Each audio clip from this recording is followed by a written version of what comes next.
नमस्कार साथियों, स्वागत है आप सबका आपके अपने YouTube channel be good classes में।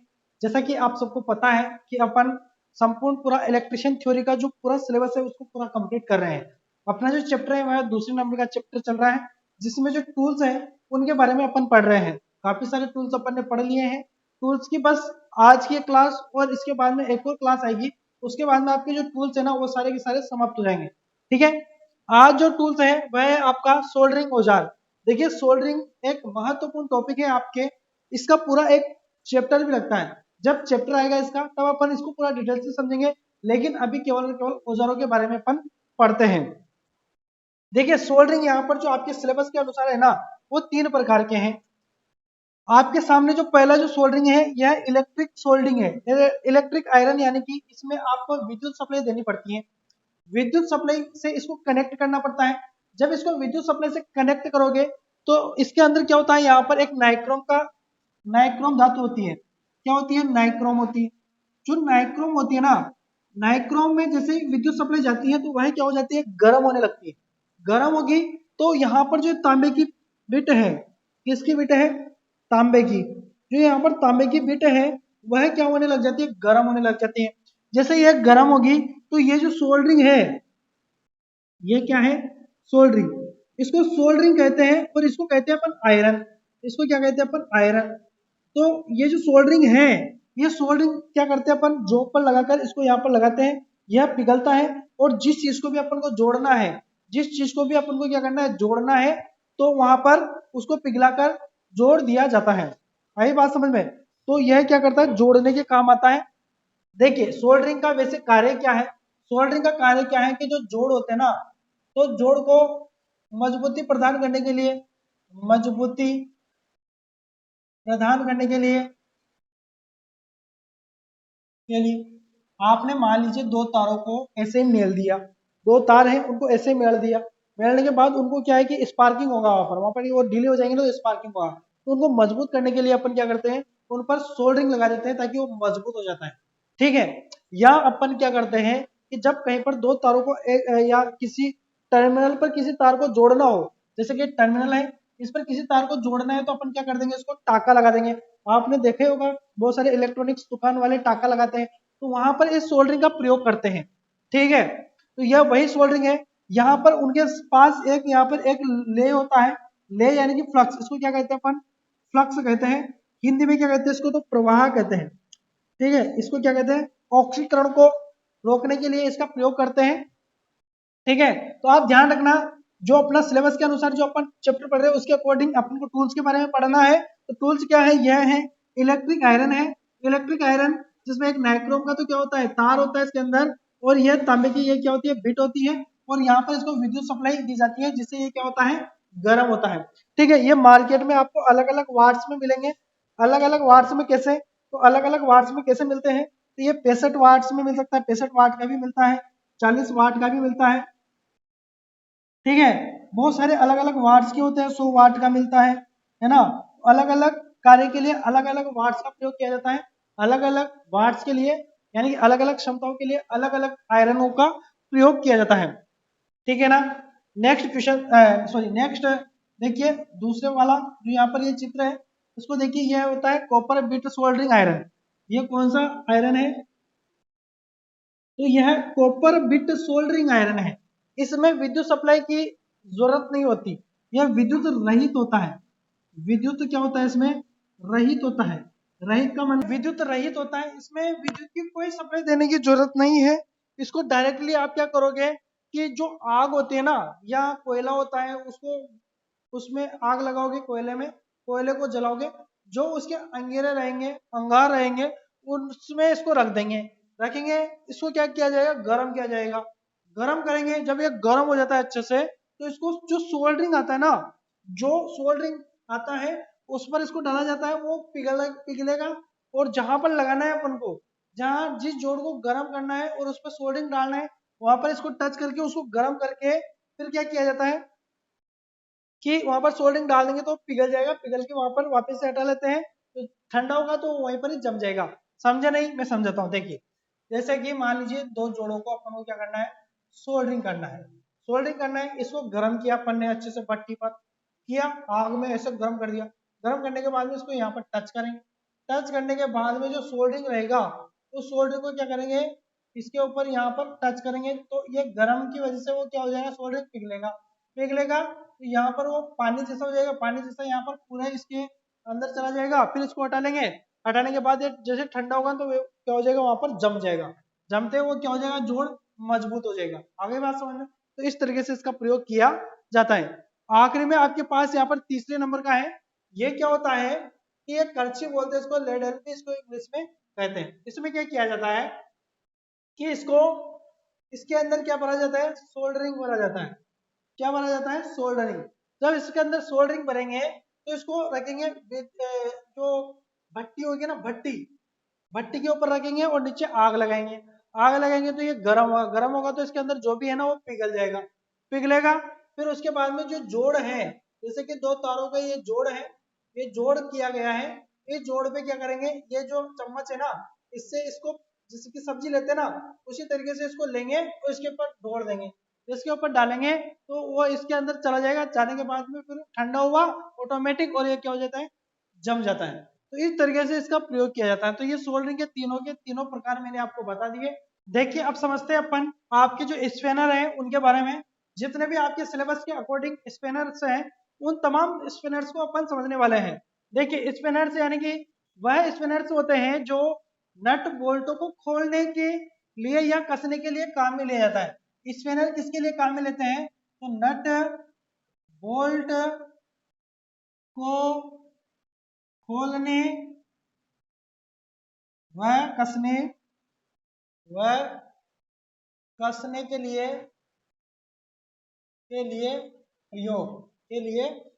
प्रयोग, किस लिए उपयोग किया जाता है इनका, नट बोल्टों को खोलने या कसने के लिए स्पेनर सेट्स का उपयोग किया जाता है। जितना बड़ा नट उतना ही बड़ा स्पेनर, ठीक है, जितना छोटा नट उतना ही छोटा स्पेनर। अलग अलग माप के अलग अलग स्पेनर्स आते हैं, ठीक है। ये सारे इधर वाले जो है ना, ये सारे स्पेनर्स है। स्पेनर सेट देखिए दोनों तरफ मुंह है, इधर भी नट को खोल सकते हो, इधर से भी खोल सकते हैं, होता है डबल एंडेड। इसमें केवल इस ओर से खोल सकते हैं, वह होता है सिंगल एंडेड। और यहाँ पर इसमें रिंग टाइप है, इधर भी है और इधर भी है, तो ये होता है रिंग स्पिनर, ठीक है। यह क्या कहलाता है, रिंग स्पिनर कहलाता है। अब यहाँ पर आपके सामने एक और स्पिनर है जो कहलाता है एडजस्टेबल स्पिनर। जब इनमें से एक माप वाला स्पिनर नहीं मिलता है, इनमें से कोई सा नाप वाला स्पिनर नहीं मिलता है, अपने पास अवेलेबल नहीं है, किसी भी नट बोल्ट को कि ऐसा नट बोल्ट आ जाए जिसको खोलने के लिए अपने पास कोई इस तरीके का स्पिनर उपलब्ध ना हो, तो अपन उसके लिए इसका प्रयोग करते हैं। इसमें एक यहाँ पर नट होता है जिससे अपन इसको कम ज्यादा कर सकते हैं अपनी आवश्यकता के अनुसार, ठीक है। तो यह क्या होता है, एडजस्टेबल स्पिनर इसको अपन कहते हैं। यहाँ पर ही नीचे जो एक और है, रिंच कहते हैं इसको, पाइप रिंच। यह पाइपों को खोलने के लिए प्रयोग किया जाता है। किसी भी माप का पाइप हो उसको खोलने के लिए यहाँ पर पाइप रिंच का प्रयोग किया जाता है। इसको आप कम ज्यादा कर सकते हैं। यहाँ पर एक रिंग होता है जिसको अपन कसेंगे या खोलेंगे, तो यह जो जोब है इसका, यह इसका कम ज्यादा हो जाता है, ठीक है। तो आवश्यकता के अनुसार इसको कम ज्यादा कर सकते हैं। तो ये क्या होता है, पाइप को खोलने या कसने के लिए किसका प्रयोग करते हैं अपन, पाइप रिंच का प्रयोग करते हैं, ठीक है। तो इसका उपयोग कहाँ करते हैं अपन, कंड्यूट कंड्यूट पाइप या सॉकेट, सॉकेट को खोलने या कसने के लिए उपयोग, कसने के लिए उपयोग, ठीक है। आ गई बात समझ में। तो ये आपके स्पिनर्स जो है वो आपको मैंने बताया, इनका चित्र याद रखना है आपको। डायरेक्टली कभी एग्जाम में इनका चित्र देखकर आपसे पूछ लिया जाता है कि ये कौन सा औजार है, तो आपको इनके चित्र याद रखना है, ज्यादा इन पर जानकारी आपको रखनी भी नहीं है, ठीक है। अब आता है आपका conduit die set. Conduit, conduit यानी होता है पाइप, कंड्यूट डाई सेट, ये भी अलग अलग माप में आते हैं। जितना मोटा पाइप उतनी बड़ी यहाँ पर डाई आती है, और जितना छोटा पाइप उतनी छोटी डाई आती है, ठीक है। ये कंड्यूट डाई सेट है। ये क्या होता है कि जैसे कि मान लीजिए आपका पाइप है, तो पाइप में यहाँ पर चूड़ियां डालने के लिए, चूड़ियां डालने के लिए किसका प्रयोग करते हैं, कंड्यूस डाई सेट का प्रयोग करते हैं, ताकि इसको कहीं पर भी अपन क्या कर सके, कस सके। तो ये चूड़ियां डालने के लिए है ना अपन किसका प्रयोग करते हैं, डाइयों का प्रयोग करते हैं, कि इसमें जो चूड़ियां डलेगी इससे क्या होगा कि इसको कहीं पर भी अपन सॉकेट कर सकते हैं, इसके यहाँ दो पाइपों को जोड़ सकते हैं। तो इस तरीके से ये क्या लगाते हैं अपन यहाँ पर चूड़ियां डालने के लिए डाई सेट का प्रयोग करते हैं। देखिए यह क्या होता है, डाई में क्या होता है, महत्वपूर्ण क्या है इसके लिए, तो ये जो ऊपर की बॉडी है ना इसको कहते हैं स्टॉक, और ये अंदर जो ये होती है ना जिसके द्वारा चूड़ियां डलती है उनको कहते हैं डाई। अलग अलग पाइप के लिए अलग अलग डाई डलती है, ये ध्यान रखना। पूछा ही जाता है कि स्टॉक किसका बना होता है, तो स्टॉक कास्ट आयरन का बना होता है। कास्ट आयरन का कौन बनता है, तो क्या बनता है, स्टॉक बनता है। और डाई किसकी बनती है, तो हाई कार्बन स्टील की बनती है। हाई कार्बन स्टील की क्या बनती है, तो डाई बनती है। हाई कार्बन स्टील की क्या बनती है, डाई बनती है। तो पाइपों पर चूड़ियां डालने के लिए किसका प्रयोग करते हैं, तो कंड्यूस डाई सेट का प्रयोग करते हैं, चूड़ियां। ठीक है, ध्यान रखना भाई। ठीक, अब आपके सामने जो चित्र दिख रहा है ये किसका चित्र है, तो ये होता है ब्लो लैंप। क्या होता है, ब्लो लैंप होता है। ब्लो लैंप क्या काम आता है, ये तो ये स्टोव की तरह जलता है।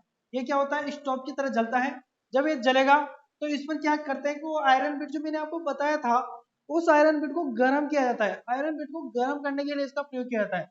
आयरन बिट को गर्म करने के लिए प्रयोग, गर्म करने के लिए किसका प्रयोग करते हैं, तो इस ब्लो लैंप का प्रयोग करते हैं। ठीक है, एक आपके सामने यहाँ पर जो आपको चित्र दिख रहा है ये होती है वाइस। क्या कहते हैं इसको, वाइस कहते हैं। क्या कहते हैं, वाइस कहते हैं। वाइस अलग अलग प्रकार की आती है, एक आती है हैंड वाइस, हैंड वाइस, और एक आती है बेंच वाइस, बेंच वाइस। पहले आप हैंड वाइस देख लीजिए। इस तरीके की हैंड वाइस होती है जिसको हाथ में लेकर भी किसी भी जॉब को पकड़ सकते हैं, और उस जॉब पर अपन को काम करना तो हाथ में पकड़ के उस पर काम कर सकते हैं। ठीक है, एक आती है बेंच वाइस। जो ये बेंच वाइस है इस पे क्या किया जाता है कि ये बेंच के ऊपर कसी हुई होती है। ठीक है, बेंच के ऊपर क्या होती है, ये कसी हुई होती है। तो इस पे क्या होता है कि कोई भी जॉब है ना उसको पकड़ने के लिए अच्छे से, इसमें क्या होता है जॉब फंस जाता है। यहाँ पर अपन जॉब रख सकते हैं, जॉब को अच्छे से फंसा कर फिर उस पर कुछ भी अपन काम कर सकते हैं। उसको काटना हो, उसको कसना हो या खोलना हो, या उस पर कुछ भी कार्य करना हो, ठोकना हो, तो ये सभी कार्य के लिए बेंच वाइस का प्रयोग करते हैं। अब आते हैं अपन क्रिपिंग टूल के ऊपर। देखिए क्रिपिंग टूल क्या होता है, क्रिपिंग टूल एक ऐसा औजार है जो क्या होता है कि जैसे कि मान लीजिए आपका ये वायर है, वायर है इसको छिल रखा है, तो इसके ये तार निकलेंगे अंदर से काफी सारे। तो ये तार क्या होंगे, इस तरीके से बिखरेंगे।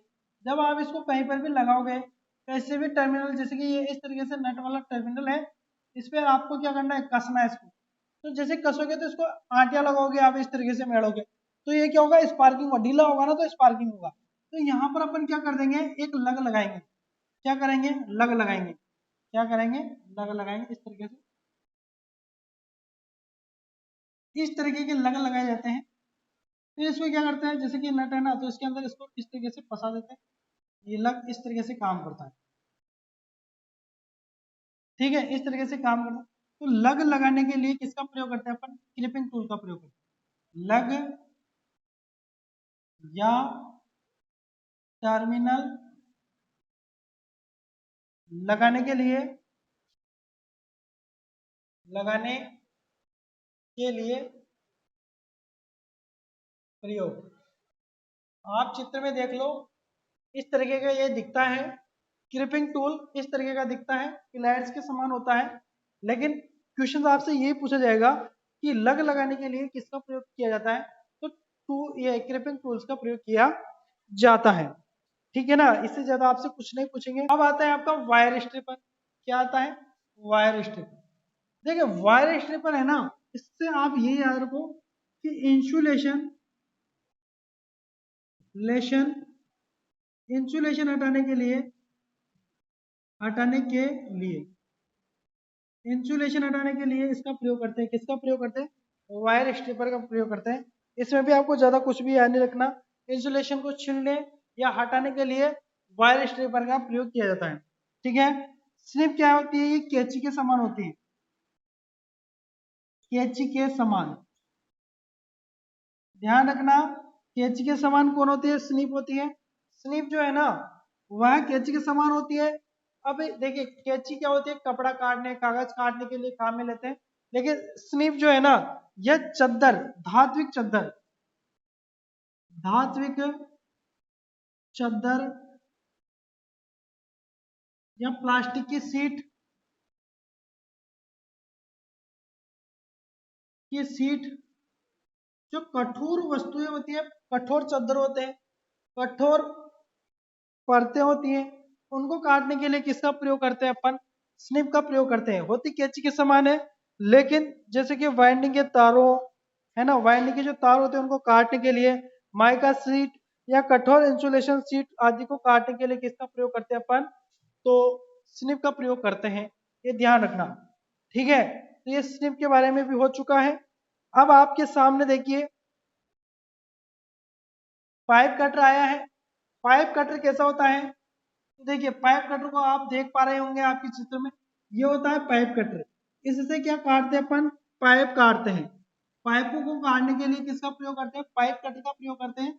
यह आपके सामने जो है ये क्या है, पाइप कटर है। इसको जैसे ही पाइप के, जिसकी पाइप है इस पर लगाया और इसको ऐसे पकड़कर ऐसे घुमाते हैं, घुमाते ही क्या हो जाता है, पाइप कट जाता है। इसमें क्या होता है, तीन, जैसे कि ये है ना, इस तरीके से आपको चित्र में दिख रहा है, वैसे नहीं भी दिख रहा था, मैं यहाँ पर आपको बना के बता देता हूँ, इस तरीके से समझ जाओ, इस तरीके से है। यहाँ पर क्या होता है, इसमें एक जॉब आता है,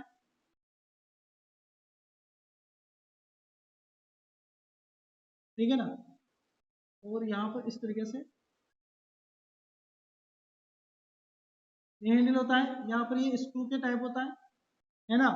इसमें यहाँ पर क्या होते हैं, दो व्हील होते हैं और एक व्हील इधर होता है।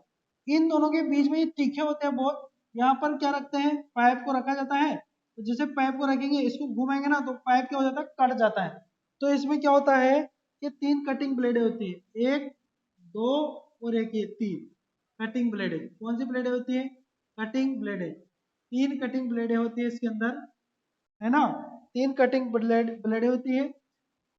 ध्यान रखना, ये होता है इसका हैंडल, ये क्या होता है, इसका हैंडल होता है, ठीक है ना। तो यही थे आपके औजार जो कि मैंने करवा दिए हैं। आगे नेक्स्ट क्लास में दो पांच जो भी औजार बचे हैं उनको करवा कर इस चैप्टर को अपन खत्म कर देंगे, ठीक है।